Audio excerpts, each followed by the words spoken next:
ಆತ್ಮೀಯ H16 news ಅರ್ಥಾತ್ ಸೀತಾರಾಮ್ ನ್ಯೂಸದ ವೀಕ್ಷಕರೇ, ನಾನು ನಿಮ್ಮವ ಎಂ ಆಯುಧ ಮಲ್ಲಪ್ಪ ಜೊತೆಯವರು. ತಾವು ಈಗ ಸುದ್ದಿಗಳ ಲೋಕಕ್ಕೆ ಎಂಟ್ರಿ ಹೊಡಿತಾ ಇದ್ದೀರಿ. ಈ ಸುದ್ದಿಗಳನ್ನು ಪ್ರತಿಯೊಂದು ನೋಡೋ ಜೊತೆಗೆ ನಿಮ್ಮ ಅಭಿಪ್ರಾಯಗಳನ್ನು ಹೊಸ್ತಾ ಇದೆ. ಯಾಕಂದರೆ ಈ ಸುದ್ದಿಗಳು ನಿಮಗಾಗಿ, ನಿಮ್ಮ ಬದುಕಿಗಾಗಿ, ನಿಮ್ಮ ವೈಚಾರಿಕೆಗಾಗಿ, ನಿಮ್ಮ ತಿಳುವಳಿಕೆಗಾಗಿ ಅನ್ನೋದು ನಿಮಗೂ ಗೊತ್ತು. ಜೊತೆಗೆ ನಮಗೂ ನಿಮ್ಮೊಂದಿಗೆ ಇದೊಂದು ಮಾತಾಡುವಂಥ ಜೊತೆಗೆ ಸುದ್ದಿಗಳನ್ನು ಬಿಡುವಂಥ ಕೆಲಸ. ಈ ಕೆಲಸದಲ್ಲಿ ನಾವು ನಿಮ್ಮೊಂದಿಗಿದ್ದೀವಿ ಅಂತ ಹೇಳ್ತಾ ನೋಡ್ತಾ ಇರಿ ಸುದ್ದಿಗಳನ್ನು. ಒಳ ಮೀಸಲಾತಿ ಜಾರಿ ಮಾಡದೇ ಕಾಲಹರಣ ಮಾಡುವ ಉದ್ದೇಶದಿಂದ ಈ ಕಾಂತರಾಜ್ ವರದಿಯನ್ನು ಹೊರಗಡೆ ತಂದಿದ್ದಾರೆ ಅಂತ ನನಗನ್ನಿಸ್ತಾ ಇದೆ. ನಾನು ಕೇಳ್ತೀನಿ, SC ಒಂದೇ ಗ್ರೂಪ್ ಇತ್ತು, ಯಾವತ್ತೂ ಕೂಡ ಇದು ಆಗಿದ್ದಲ್ಲ.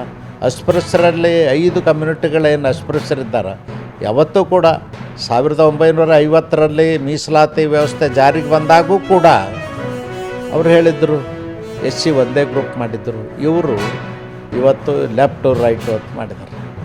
ಇದು ಜಾತಿಗಳ ಮಧ್ಯೆ ಕಂದಕ ನಿರ್ಮಾಣ ಮಾಡ್ತಕ್ಕಂಥದ್ದು ಸಿದ್ದರಾಮಯ್ಯನವ್ರ ಸರ್ಕಾರದ ಉದ್ದೇಶ. ಅದಕ್ಕೆ ನಾನು ಸಿದ್ದರಾಮಯ್ಯನವ್ರ ಸರ್ಕಾರಕ್ಕೆ ಒತ್ತಾಯ ಮಾಡ್ತೇನೆ, ಕೂಡಲೇ ಆಗಸ್ಟ್ 1ನೇ ತಾರೀಕಿಗೇನು ಸುಪ್ರೀಂ ಕೋರ್ಟ್ ಆದೇಶ ಮಾಡಿದೆ ಅದನ್ನು ಅನುಷ್ಠಾನಕ್ಕೆ ತೊಗೊಂಡು ಬನ್ನಿ. ನೆರೆ ರಾಜ್ಯದಲ್ಲಿ ತೆಲಂಗಾಣ, ಆಂಧ್ರದಲ್ಲಿ ಮತ್ತು ಪಂಜಾಬದಲ್ಲಿ, ಹರಿಯಾಣದಲ್ಲಿ ಈಗಾಗಲೇ ಜಾರಿಗೆ ತಂದರು. ನೀವು ವಿಳಂಬ ಮಾಡದೇ ಮಾಡಬೇಕು ಅಂತ ಒತ್ತಾಯ ಮಾಡ್ತೀನಿ. ಇದು ಗ್ಯಾರಂಟಿ ಕೊಡ್ತೀವಿ ಅಂಥೇಳಿ ಸಿದ್ದರಾಮಯ್ಯನವರು ಜನರಿಗೆ ಮೋಸ ಮಾಡಿ 2,000 ರೂಪಾಯಿ ಕೊಟ್ಟಿವಿ ಅಂತೇಳಿ ಅದನ್ನೇ ದೊಡ್ಡದಾಗಿ ಹೇಳಿಕೊಂಡು ಪುಕ್ಕಟ್ಟ ಬಸ್ನಲ್ಲಿ ಓಡಾಡಲಿಕ್ಕೆ ಅವಕಾಶ ಮಾಡಿದ್ವಿ ಅಂತೇಳಿ ಜನರಿಗೆ ಮೋಸ ಮಾಡಿ ಅಧಿಕಾರಕ್ಕೆ ಬಂದರು. ಅದರ ಜೊತೆಯಲ್ಲಿ ಇನ್ನೊಂದು ಭಾಳ ಮಹತ್ವದ ಈ ಹುನ್ನಾರ ಇರ್ತಕ್ಕಂಥದ್ದು, ಸುಪ್ರೀಂ ಕೋರ್ಟ್ ಆಗಸ್ಟ್ 2024 ಒಳ ಮೀಸಲಾತಿ ಕೊಡಬೇಕು SC ಜನಾಂಗದಲ್ಲೇ ಆದೇಶ ಮಾಡ್ತಲ್ಲ, ಅದನ್ನು ಅನುಷ್ಠಾನಕ್ಕೆ 8 ತಿಂಗಳಾದರೂ ತರಲಿಲ್ಲ.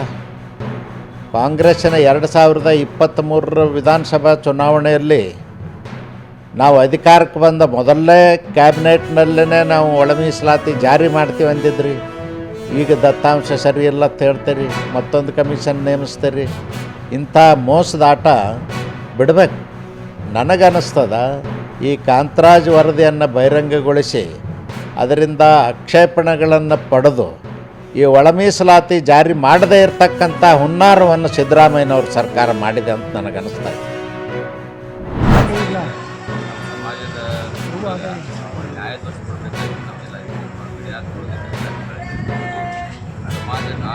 ಶನಿವಾರದಿಂದ ಮಠ ಅಂತಂದರೆ ಜೀವಂತದ ಅಂತೇಳಿ ನಾವು ತಿಳ್ಕೊಂಡಿದ್ದೆವು.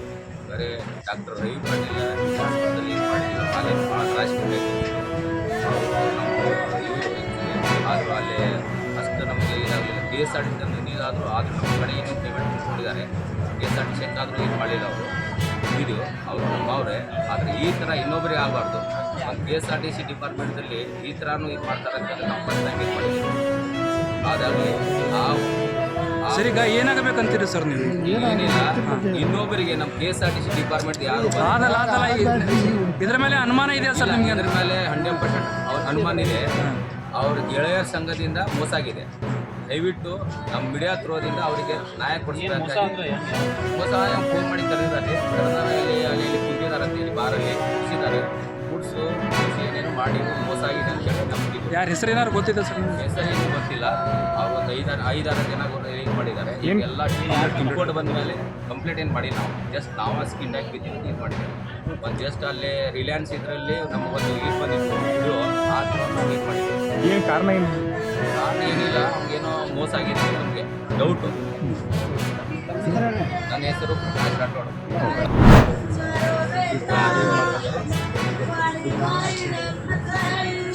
ಈ ಕಡೆ ನೋಡ್ರಿ, ನನ್ನ ಈ ಕಡೆ ನೋಡ್ರಿ.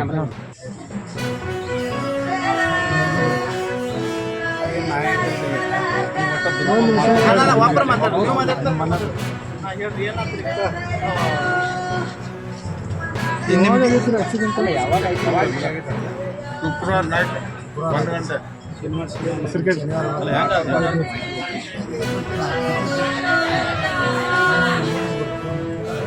ಏನು ಡೌಟ್ ಐತಿ ನಿಮ್ಗೆ?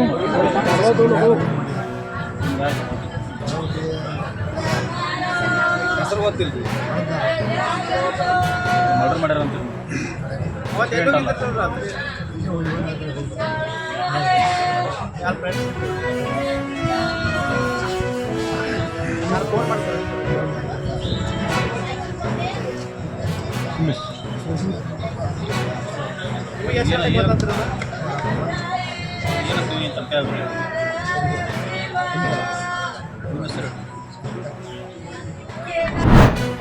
ಆದ್ಮೇಲೆ ಎಲ್ಲ ಸುದ್ದಿಗಳನ್ನು ನೋಡಿದ್ರಲ್ಲ ಏನು ಅನಿಸ್ತು ನಿಮಗೆ? ಇದರಲ್ಲೇ ನಿಮಗೆ ಲೈಕ್ ಆಗಿರ್ಬೋದು, ಡಿಸ್ಲೈಕು ಆಗಿರ್ಬೋದು, ಕಾಮೆಂಟ್ ಬೇಡಪ್ಪ ಅಂತೂ ಅನಿಸಿರ್ಬೋದು, ಕಾಮೆಂಟ್ ಮಾಡಬೇಕಪ್ಪ ಅನಿಸ್ಬೋದು, ಶೇರ್ ಮಾಡಬಾರ್ದಪ್ಪ ಅನಿಸಿರ್ಬೋದು, ಅದು ಮಾಡಬೇಕು ಅನಿಸಿರ್ಬೋದು. ಏನಾದರೂ ಆಗಲಿ ಶೇರ್ ಮಾಡ್ತಾಯಿರಿ, ಈ ನ್ಯೂಸ್ಗಳನ್ನ ಹಂಚ್ತಾ ಇರಿ, ಜೊತೆಗೆ ಇದಕ್ಕೆ ಸಬ್ಸ್ಕ್ರೈಬ್ ಆಗ್ತಾಯಿರಿ ಅಂತ ಹೇಳ್ತಾ H16 ನ್ಯೂಸ್ ಅರ್ಥಾತ್ ಹೇ ಸೀತಾರಾಮ್, ಇದು ಸತ್ಯದ ಕೈಗೆ ನಡಿ. ವಂದನೆಗಳು.